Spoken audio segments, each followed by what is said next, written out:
last year, and I only watched, but I ran it this year. And when you get there, you're registered, you have your number on, and it has a color coding, and they have corrals, because it takes them about 40 minutes to get everybody started in the race. And they put these metal gates in on a road that goes around the park, and there were 7 corrals. So corral 1 is for the fast people, so I wasn't there. Corral 2 was for the not quite as fast people, so I wasn't there. Corral 3 was for the even less fast people, I wasn't there. Corral 4, that's where I was. And Kelly was in Corral 5. And Corral 6 were for the people running with strollers and babies and kids in them. And Corral 7 was for the people who said right off the bat, I'm not running it, I'm walking it. And 20,000 people were fit in these 7 corrals. And what was interesting is you got to get in your corral and you're waiting, and they announce the beginning of the race. They announce they do the national anthem, and then they send off the wheelchair racers first, and then they start the race with Corral 1, the fast people, and they take off running, and then they move the corrals up, and the Corral 2 goes. And so you're standing there chatting with people, and what's interesting is it's a mix of people who've never done it before and a mix of people who've done it for years. I was standing next to 2 guys who are probably 10 years older than me, and they were talking about a friend of theirs who was farther up in a different corral who has run in every single run for the Bellin Run. So this was his 37th time running the 10K. Which was neat. And what was neat is people are telling you strategies and, what's our goal? Is our goal to catch all those in front of us or to stay ahead of the ones behind us? Because you're in a giant mass.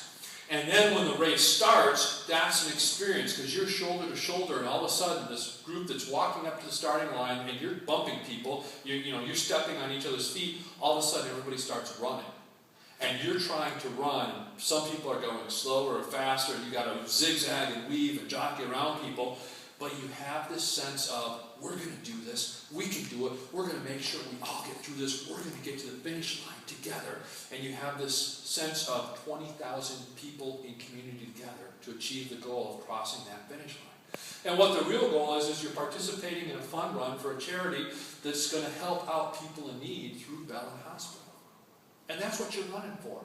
But what was even neater is that's one community. Along this 6.4 mile course, there was nowhere where there weren't people on both sides of the road, cheering you, holding up signs, creative signs, creative support. So I'm running along, and there's a polka band playing on the side of the road, cheering us on. I'm running along farther, and there's a radio station that set up speakers and has a DJ. Run farther down, and there's a Zumba class out in the parking lot to cheer us on while they're doing their exercises as we're running by in a giant mass. And, probably 5 different radio stations along the path had speakers and was playing music for you. People at their homes. There was a guy who had this little stage thing set up with speakers, mic, and he's playing an electrified banjo going, you're running, you're walking, the Bellin Run, you're running, you're walking, and just picking on the banjo the whole time. For 2 hours, he's singing, you're running and walking the Bellin Run to a banjo. And they're cheering you. They're just sitting in lawn chairs, applauding, holding up signs. Go Emily! Go Bill! Go Amy! And this is for the person who I don't know who you are, but you're running good. And then lists a group they're running with. And so you're just seeing all these people, and there were 20,000 people running or walking or pushing a stroller or something, and there were probably close to 20,000 people along the 6.4 miles. And then you had water stations where there's like 30 people handing out water. Here's water, here's water. And so you're in this community of 20,000 people trying to get from point A to point B alive. And as I told someone next to me, the goal is to get there alive with all the body parts still attached in the right place. Wanted to finish it and still have things working. And then, it's just amazing. Then you're going along, and here's all these people who came out to cheer every one of you. And when you get to the last mile, there's actually, you go by a park, and there are bleachers solidly packed with people. And all the fences on both sides of the course have so many people that you think the fence is going to get knocked down. And they're yelling, "You're almost there, you're almost there, last mile, you can do it." And you round the corner to your last 0.4 miles, and they're screaming, "There's the line, you can get to it, you can make it." And you got hundreds of people on both sides. "You can do it, you can do it." Community. And the experience was wonderful because we're part of two different communities at once. Those who were running and those who wanted to see us finish. And those who were doing one thing, trying to make it through the race, and those who wanted to encourage us so that we too can make it through the race. I get why Paul uses running as a metaphor throughout his writings, where he encourages us to run the race well. I get the cheering because you know what? You look at a church, and we are trying to do God's ministry with and alongside of God. And it's like a race that we're running. And some of us actually run the race, but some of us need to cheer that race. And we're both on the same side trying to achieve the same thing.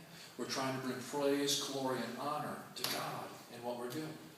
The reason I bring up this community and am struggling with the question of community is because of the story we have in Luke's Gospel today. And the story, I think, is about community, but I think it's easy to miss that. In fact, I think the most important thing in that story is the community, and we overlook it because of what Jesus does in this story. This story in Luke only happens in Luke, and it's actually one of 3 stories that are similar where he does the same thing. And on one level, part of what the story is trying to do is show us his authority. And if you knew the stories of Elijah and Elisha, you would immediately recognize this story as a parallel to those, especially Elisha, who took and encountered a widower whose son had died and prayed over that son, and that son was brought back to life. And it completely mirrors what Jesus does here. And I would have to say, I've read this story many a time, and I think part of my own sin or struggle with this story is I haven't wanted to hear what God may be saying in the story, because what I've wanted to do was to see the power God did. The man was dead and now he's alive. And then turn in on myself and only think, well, why didn't God do that when my father-in-law died? Why didn't he do that when my grandpa died? Why didn't he do that when my second father-in-law died? And think of and see the power that Jesus exerts, and only think about the power and think about how that power could have made my life easier. You know what I mean? That what I really wanted to see or hear is that, and missed what I think is really the more profound thing going on in this story. And part of it is the context. Because here Jesus is in a world where, one, women have no standing. Women can't own property. They have no vote. Your identity was tied to a man. Primarily, if you were married, your identity was tied to your husband. If your husband died, hopefully, he had a male sibling who would take you in and take care of you. Or a relative, a male relative, who would take you in and take care of you. Maybe they would add you as an extra wife, depending on their age and your age, or they would take you in as kinfolk and take care of you as the male of the family. Or maybe you would have a male son, and that son would take care of you. And if you didn't have a male relative in the community to take care of you, then you pretty much lost everything. You became a beggar.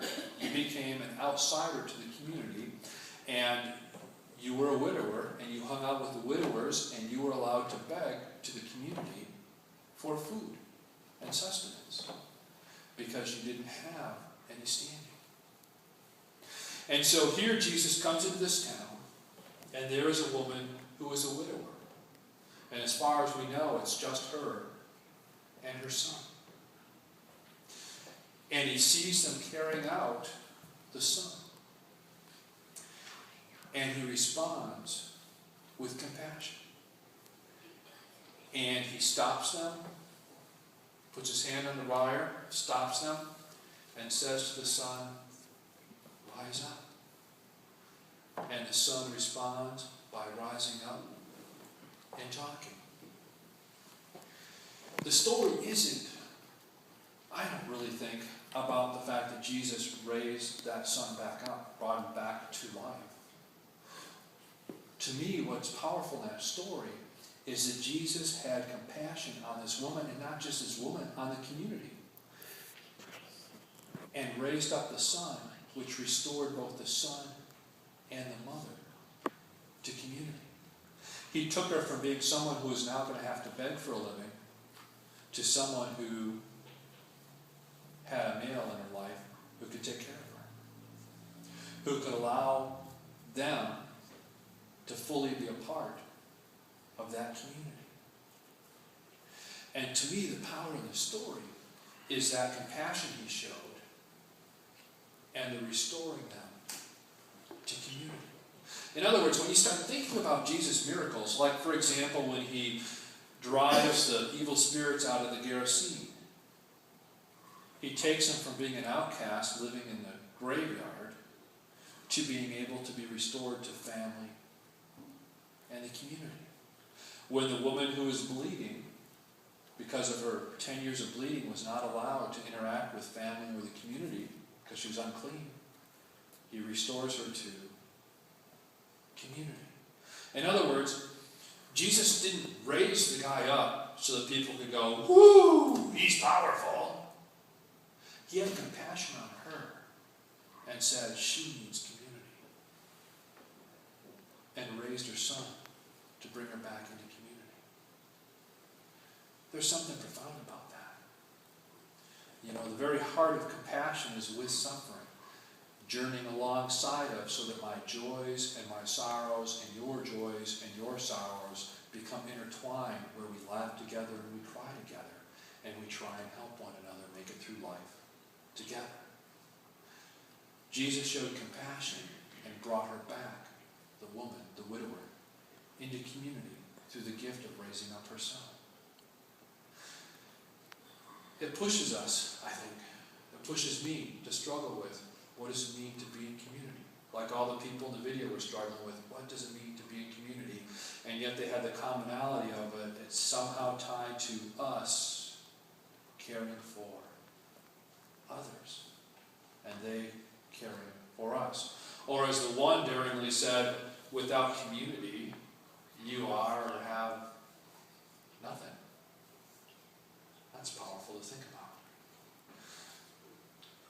What this story does for me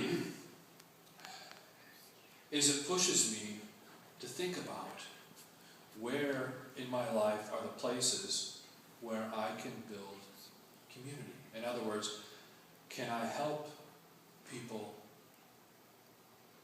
grow closer to one another, and can they help me grow closer to them? Where and how can I show compassion in each day of my life? And to whom can I show that compassion? To whom can I love in the way that Jesus loved, so that God's love through me changes lives?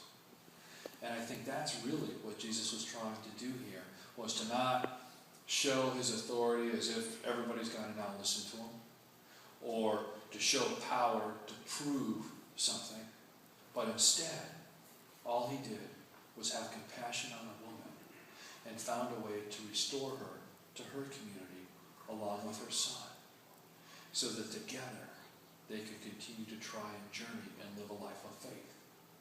And all that they did.